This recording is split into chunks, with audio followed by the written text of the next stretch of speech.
آج کے سبق کے اندر ہم پڑھیں گے سورہ بقرہ کی آیت نمبر 233۔ اس سبق کے اندر جو تجویدی قاعدے ہیں وہ ہم سیکھیں گے، اور جو غلطی لوگوں سے ہوتی ہے انشاءاللہ اس سے ہم بچیں گے۔ تو آئیے آج کے سبق کو شروع کرتے ہیں۔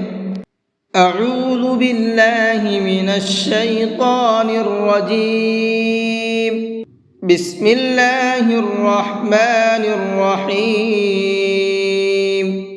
وَإِنْ أَرَدْتُمْ أَن تَسْتَرْضِعُوا أَوْلَادَكُمْ فَلَا جُنَاحَ عَلَيْكُمْ وَإِنْ أَرَدْتُمْ، را کو پر کر کے پڑھیں گے اور را کو ڈائریکٹ تا میں ملائیں گے، یہ دال نہیں پڑھا جائے گا۔ وَإِنْ أَرَدْتُمْ أَن تَسْتَرْضِعُوا، اس نون کے اندر اخفا کریں گے۔ اخفا کہتے ہیں تھوڑی دیر آواز کو ناک میں چھپا کر کے پڑھنا، اس طرح سے۔ اور یہ کیوں کریں گے؟ اس لیے کہ نون ساکن کے بعد میں تا ہے، اور تا اخفا کے حرفوں میں سے ہے۔ نون ساکن کے بعد اخفا کے حرفوں میں سے کوئی بھی حرف آتا ہے تو وہاں نون کے اندر اخفا کرتے ہیں، آواز کو ناک میں چھپا کر کے پڑھتے ہیں۔ تسترضعوا، یہاں پر را کو بھی اور ضاد کو بھی دونوں لفظوں کو پر کر کے پڑھیں گے، منہ بھر کے پڑھیں گے۔ ہم نے یہاں پر آیت کی ہے علیکم پر، اور یہاں پر آیت ہے نہیں۔ بیچ میں جب آیت کر لیتے ہیں تو پھر تھوڑا سا پیچھے سے لوٹا کر کے پڑھتے ہیں۔ فَلَا جُنَاحَ عَلَيْكُمْ إِذَا سَلَّمْتُم مَّا آتَيْتُم بِالْمَعْرُوفِ۔ سَلَّمْتُم، یہاں پر غنہ کریں گے، اس لیے کہ یہاں پر میم ساکن کے بعد میں ایک اور میم ہے۔ جب دو میم اکٹھے آتے ہیں ایک ساتھ میں تو دونوں میم کو ایک جگہ مکس کر دیتے ہیں اور غنہ کر کے پڑھتے ہیں۔ ما، یہاں پر یہ چھوٹا مد ہے تو اس کو 1 سے 3 الف کے برابر کھینچ کر کے پڑھیں گے۔ 1 سے 3 الف کے برابر کا مطلب ہے 1 سے 3 سیکنڈ تک اس کو کھینچ کر کے پڑھنا ہے۔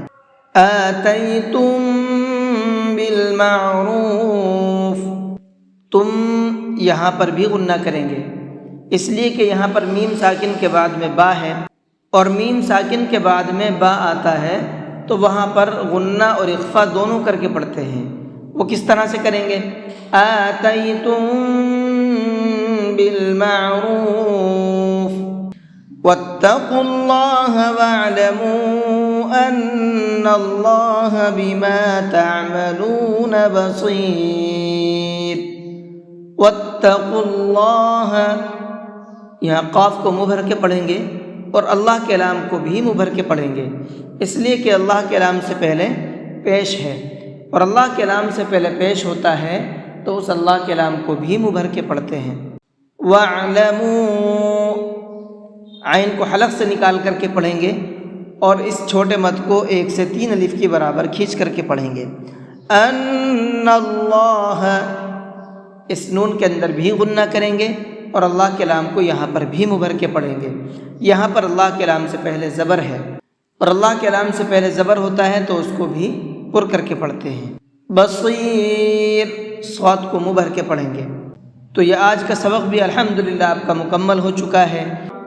اس سبق کے تمام قاعدے آپ کو بتا دیے گئے ہیں، تو ان تمام قاعدوں کو دھیان میں رکھ کر کے آپ پریکٹس کیجئے، اور جس طرح سے میں نے آپ کو بتایا ہے اس طرح سے پڑھنے کی کوشش کیجئے۔ انشاءاللہ بہت اچھی طرح سے آپ لوگ قرآن کریم کو پڑھنا سیکھ جائیں گے۔ اور پھر اس کو پڑھنا کیسے ہے، آئیے ایک بار اس کو پڑھ کر کے بھی دیکھ لیتے ہیں۔ وَإِنْ أَرَدْتُمْ أَن تَسْتَرْضِعُوا أَوْلَادَكُمْ فَلَا جُنَاحَ عَلَيْكُمْ إِذَا سَلَّمْتُم مَّا آتَيْتُم بالمعروف واتقوا اللہ واعلموا ان اللہ بما تعملون بصیر۔ جی آج کے سبق کو یہیں پر ختم کرتے ہیں۔ السلام علیکم ورحمۃ اللہ وبرکاتہ۔